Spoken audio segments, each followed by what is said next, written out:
ಆಶಾ ಆಕಾಂಕ್ಷೆಗಳೆಲ್ಲ ಜಾಸ್ತಿ ಆಗೋದಂದ್ರೆ ಈ petrol diesel ಮತ್ತೆ ಕರೆಂಟ್ ಕಷ್ಟ ಆಗಿರೋದು ಎಲ್ಲದಕ್ಕೂ ಬೇಕಂದ್ರೆ ಅದನ್ನ ಮತ್ತು ಇದು ಬಿಟ್ರೆ ನಮಗೆ ಗಾಳಿ ಅದೇ ನೀವು ಈ ಮೋಟ್ರು ಆನ್ ಮಾಡಬೇಕು ಅಥವಾ ನೀವು ಟ್ಯಾಕ್ಟ್ರಿ ಓಡಿಸ್ಬೇಕು ಬೇರೆ ಬೇರೆ ಉಪಕರಣಗಳು ಮಾಡ್ಬೇಕಂತಂದ್ರೆ ಪೆಟ್ರೋಲ್ ಆಗಬೇಕು ಅಂದ್ರೆ ಡೀಸೆಲ್ ಆಗಬೇಕು. ಸೂರ್ಯ ಸೋಲಾರಿಂದ ಬರ್ತಕ್ಕಂಥದ್ದು ಯಾವ ರೀತಿ ಸದ್ಬಳಕೆ ಮಾಡಬೇಕು, ಎಲ್ಲೆಲ್ಲಿ ಉಪಯೋಗ ಬರುತ್ತೆ. ಒಂದು ಲೈಟ್ ಆಗುತ್ತೆ, ಬೆಳೆಗಳಿಗಾಗಲ್ಲ.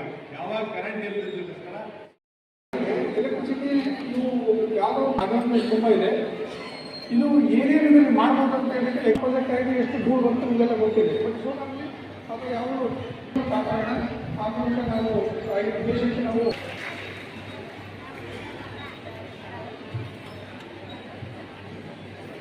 ಹೇಳ್ಕೊಳ್ತಾ ಇದ್ದಾರೆ. ಇಲ್ಲಿ ಕೂತಿರ್ತಕ್ಕಂಥ ಎಲ್ಲರೂ ಹಿಂದಿ ಮೇಲೆ ಮಾತಾಡ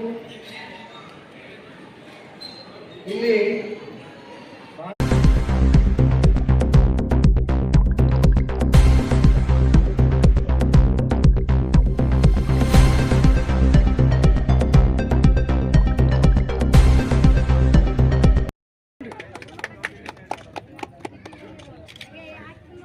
ಮತ್ತೆ ತಿರ್ಗಿ ನಾವು ನೀರಿನ ಪಂಪ್ ಎತ್ತಕ್ಕಾಗತ್ತೆ. ಮತ್ತೆ ಎಲ್ಲ ಇದನ್ನ ನಾವು ಮಿಷಿನ್ ಆಪರೇಷನ್ಸ್ ಮಾಡ್ಬೋದು. ಕೆಲವೊಂದು ಸೋಲಾರ್ ಶಕ್ತಿನ ಹೆಚ್ಚೆಚ್ಚಾಗಿ ಉಪಯೋಗ ಮಾಡೋದ್ರಿಂದ ಯಾವುದೇ ತೊಂದರೆ ಪ್ರಕೃತಿಗೂ ಹಾನಿ ಆಗಿಲ್ಲ. ನಮ್ಗೆ ಸಿಗ್ತಕ್ಕಂಥ ಸೋಲಾರ್ ಅಂದರೆ ಸಾಕಷ್ಟು ಸೂರ್ಯನ ಬೆಳಕು ಎಷ್ಟು ಸಿಗ್ತದೆ ಅದನ್ನ ಉಪಯೋಗ ಮಾಡಬೇಕು. ಅದು ಗಿಡಗಳಿಗೂ ಉಪಯೋಗ ಆಗುತ್ತೆ, ನಮ್ಮ ಮನೆಗೆ ಬೆಳಕಿಗಾಗಿ ಉಪಯೋಗ ಆಗುತ್ತೆ. ಅದನ್ನು ಸೋಲಾರ್ ಪವರ್ ತೆಗೆದಿರ್ತಕ್ಕಂಥ ಈ ಪ್ಯಾನಲ್ಗಳನ್ನು ಹಾಕ್ಕೊಂಡ್ಬಿಟ್ಟು ಅದನ್ನು ಕನ್ವರ್ಟ್ ಮಾಡಿ ನಾವು ಸ್ಟಾಕ್ ಮಾಡಿ ಯಾವಾಗ ಕರೆಂಟ್ ಹೋಗುತ್ತದೋ ಕರೆಂಟ್ ವಿದ್ಯುತ್ ಇಲ್ಲ ಅಂದ್ರೆ ಸಮಯದಲ್ಲಿ ಸಹ ಇದು ಉಪಯೋಗ ಆಗುತ್ತೆ. ಮತ್ತು ಕರೆಂಟನ್ನು ನಾವು ಅವಲಂಬಿತೇವೆ. ಈ ಉದಾಹರಣೆ ಹೇಳಬೇಕಂದ್ರೆ ನಮ್ಮ ಕಾಲೇಜು ಇಂಜಿನಿಯರಿಂಗ್ ಕಾಲೇಜ್ ಮೇಲೆ ನಾವು ಸೋಲಾರಿಂದ ಬರ್ತಕ್ಕಂಥ ಎಲ್ಲ ಲೈಟ್ಗಳು ಇಡೀ ನಮ್ಮ ಕಾಲೇಜು ಯಾವುದೇ ಥರದ ಖರ್ಚಿಲ್ಲ, ಅದಕ್ಕೆ ಕರೆಂಟ್ ಬಿಲ್ಲೇ ಇಲ್ಲ. ಸೋಲಾರಿಂದನೇ ರನ್ ಆಗ್ತದೆ, ಸೋಲಾರಿಂದನೇ ಆಗ್ತದೆ. ಅಂಥ ಒಂದು ಈಗ ಮನೆಗಳಿಗೆ ನಿಮ್ಗೆ ಬೇಕಾಗಿರ್ತಕ್ಕಂಥ ಎಲ್ಲ ಇದನ್ನ ಮಾಡಬೇಕು. ಕರೆಂಟ್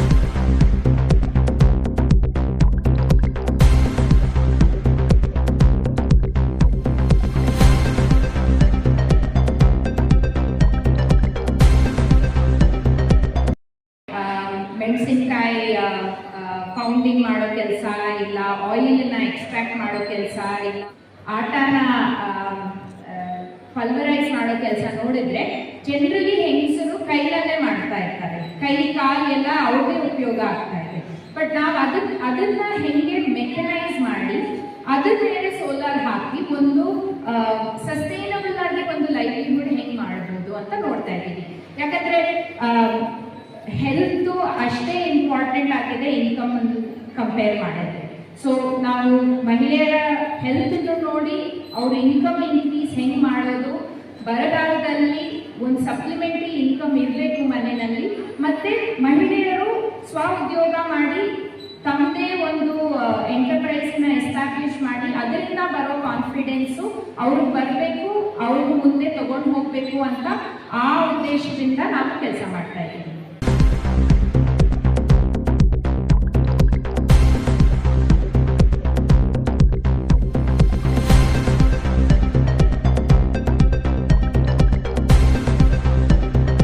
ಸೋಲಾರ್ ಎನರ್ಜಿ ಇವತ್ತು ನಮಗೆ ಎಷ್ಟು ಉಪಯೋಗ ಆಗ್ತಾ ಇದೆ. ಪ್ರತಿಯೊಂದು ಈವನ್ ವೆಹಿಕಲ್ನಿಂದ ಹಿಡಿದು ಮನೆಯಲ್ಲಿ ಗೃಹೋಪಯೋಗಿ ಅಂದರೆ ನಾವು ವಿದ್ಯುತ್ ಶಕ್ತಿಗೂ ಕೂಡ ಮನೆಯಲ್ಲಿಯ ಬಲ್ಬ್ಗಳಿಗೂ ಕೂಡ ಮನೆಯಲ್ಲಿಯ ಬೆಳಕಿಗೂ ಕೂಡ ಸೌರಶಕ್ತಿಯನ್ನು ಬಳಸ್ಕೊಳ್ತಾ ಇದ್ದೇವೆ. ಇದರ ಉಪಯುಕ್ತತೆ ಬಹಳಷ್ಟು ವಿಶಾಲವಾಗಿ ಹರಡ್ತಾ ಇದೆ. ಹಾಗೆ ನಾವು ಸಣ್ಣ ಸಣ್ಣ ಕೈಗಾರಿಕೆಗಳಲ್ಲೂ ಕೂಡ ಮಧ್ಯಮ ಕೈಗಾರಿಕೆಗಳಲ್ಲೂ ಕೂಡ ಈ ಸೌರ ವಿದ್ಯುತ್ತದ ಅಂದರೆ ಸೂರ್ಯನ ಒಂದು ವಿದ್ಯುತ್ ಶಕ್ತಿಯಿಂದ ನಾವು ಬಳಕೆ ಮಾಡಿಕೊಂಡು ನೇರವಾಗಿ ವಿದ್ಯುತ್ತಿನ ಅವಲಂಬಿತ ಇದರಿಂದ ನಾವು ಮುಕ್ತಿಯನ್ನು ಪಡೆದಿದ್ದೇವೆ.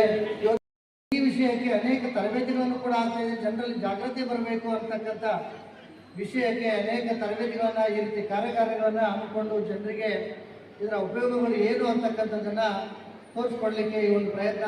ನಮ್ಮಲ್ಲಿ ಟ್ರೈನಿಂಗ್ ಆಗಿರ್ತಕ್ಕಂಥದ್ದು ಅನೇಕ ಜನ ವೃತ್ತಿ ಮಿಷನನ್ನು ತಗೊಂಡಿದ್ದಾರೆ.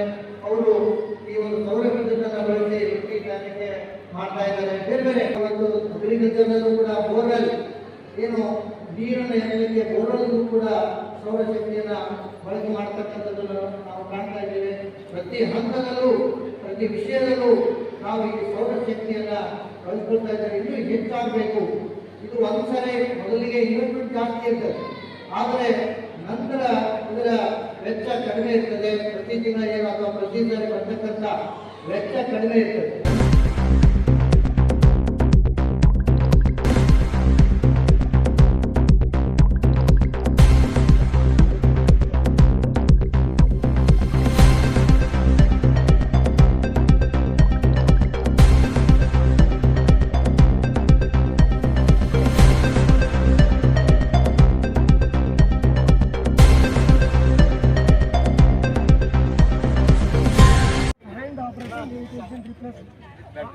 Because fission feed should not grow wherein 8 to 10% of the yield will increase on looking because the more and we have patented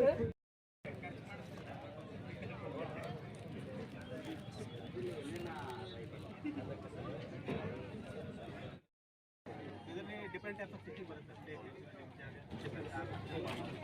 so ಇದು ಆಟೋಮೆಟಿಕ್ ಸರ್ ಇಲ್ಲಿ ಸೆಟ್ ಮಾಡ್ಬೋದು ಯಾವ ಟೈಮ್ ಬೇಕು ಫಿಶಿಂಗ್ ಸರಿ ಯಾವ ಟೈಮ್ ರಿಸಲ್ಟ್ ಮಾಡ್ತೀವಿ. ಮಾರ್ಕೆಟಲ್ಲಿ ಏನು ಮಾಡ್ತಾರೆ ಪ್ಯಾಕೆಟು ಪ್ಯಾಕೆಟ್ ಎಲ್ಲ ಮಾಡಿ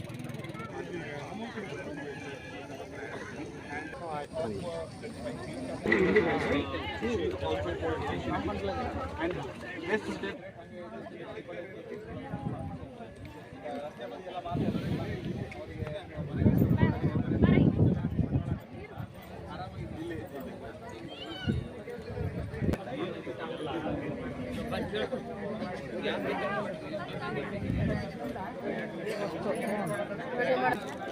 ಇದು 3,000 ಆ್ಯಕ್ಚುಲಿ ಸೆಲ್ಕೋ ಕಡೆಯಿಂದ ಈಗ ಡಿಸ್ಕೌಂಟಾಗಿ 2,500.